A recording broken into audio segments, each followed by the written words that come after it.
Hi sir, good morning. I'm Gisbert A. Torres. I'm reporting Chapter 15.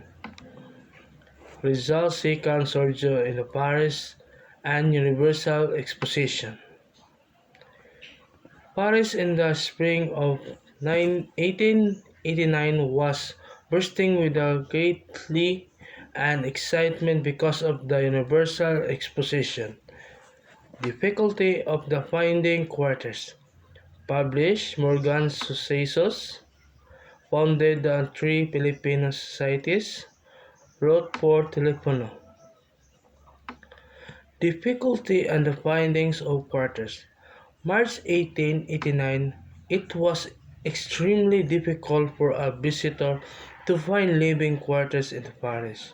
Universal Exposition on 1889 was scheduled to open on May 6, 1889. The cost of living was high because the prince landlords are taking advantage of the upcoming event. For the short time Rizal living in the house of his friend Valiente Bintora and number 45 Rue Mauboki. He transferred his residence several times. Finally, he lived in a title room, together with Capitan Justo Trinidad, former Governor Dorcelio of the Santa Ana, Manila, Jose Albert, a young student from Manila, and a Jew from Spanish Tyranny. Rizal and the Paris Exposition on 1889. The greatest attraction of his exposition was the elliptical tower 984 feet high, which was built by the Alexander Eiffel, celebrated French engineer. Life in Paris. He used much of his time in the reading room of the Bibliothèque National Library, checking up his historical annotations of the Morgan's book, writing a letter to his family and friends in the gymnasium for his daily physical exercise. In the spare of hours, Rizal used to dine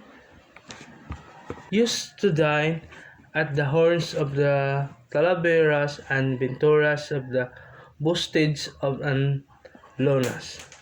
On June 24, 1889, a baby was born to Juan Luna and Paz Pardo de Talavera. She was their second child.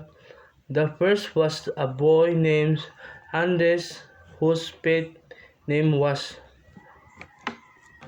Rizal was her baptismal godfather, who chose her name Maria de la Paz Blanca Lorena Hermenegilda Juana Luna Pardo de Talavera. One of the pictures of exposition was international competition. Felix R. Hidalgo painting was awarded second prize of the paintings of Juan Luna and Felix Pardo de Talavera. Each obtained the third prize, while Rizal entry got no prize. Kidlat Club. March 19, 1889, the Rizal arrived in the Paris. He organized his compatriots into the society called Kidlat Club. Among the members were Antonio and Juan Luna, Gregorio Aguilera, Fernando Comon, Loro Di Mayuga, Julio Lorente, Guillermo Pauto, and Baldomero Roas.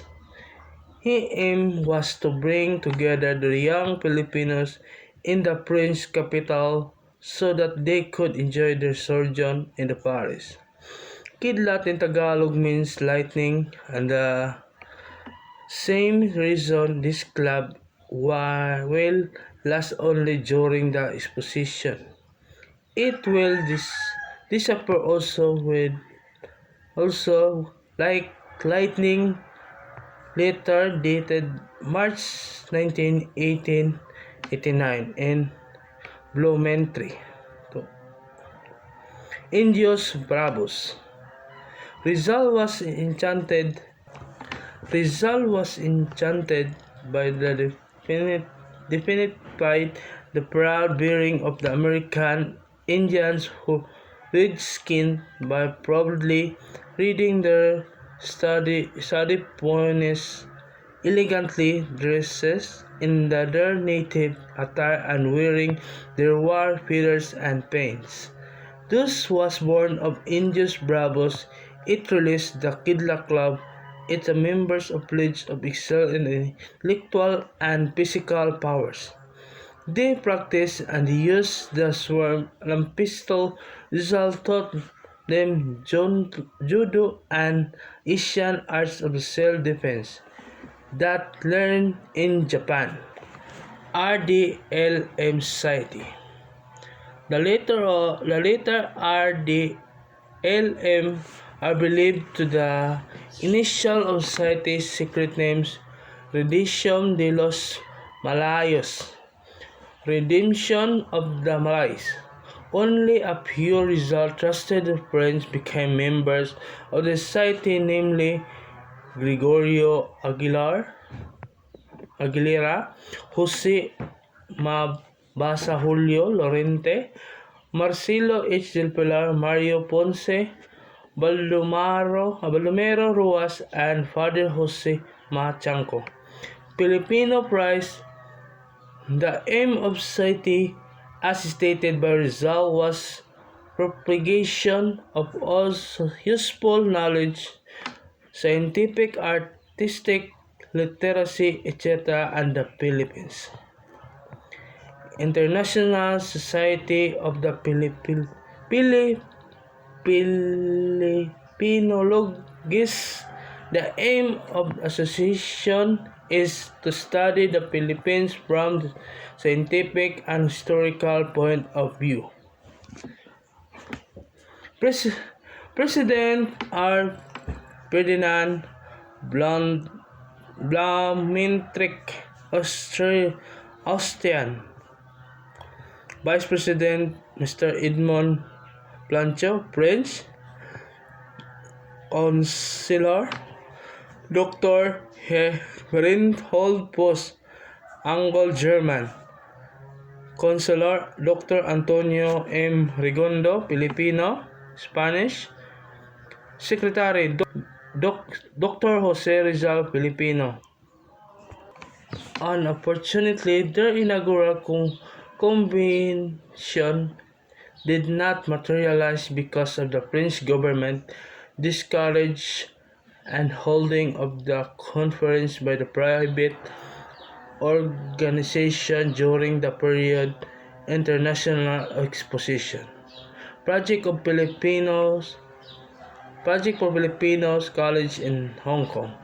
According to Rizal, this college aims to train the educate men a good family and financial means accordance with the demand